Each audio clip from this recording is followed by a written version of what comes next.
স্বাধীনতার পরে এই দেশের যে সেনাবাহিনী যাদের নেতৃত্বে আমরা যুদ্ধ করেছি, সেই যুদ্ধের পরে সেই সেনাবাহিনীকে ধ্বংস করার জন্য এই আওয়ামী লীগ রক্ষী বাহিনী গঠন করেছিল।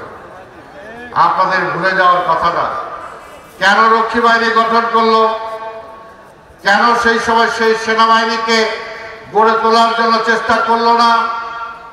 কারণটা একটাই, ভারত।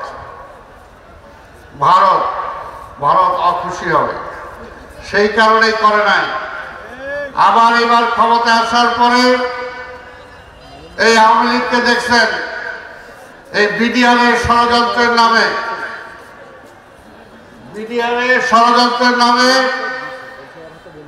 একসাথে এতগুলো আর্মির অফিসার, কোন দেশের যুদ্ধেও মারা যায় নাই, যে একবারে সেই অফিসারগুলোকে শেষ করে দিয়েছেন আমাদের আর্মিটাকে দুর্বল করার জন্য। তাহলে কি তারা এই দেশের জন্য রাজনীতি করে? এই দেশের জন্য রাজনীতি করে না।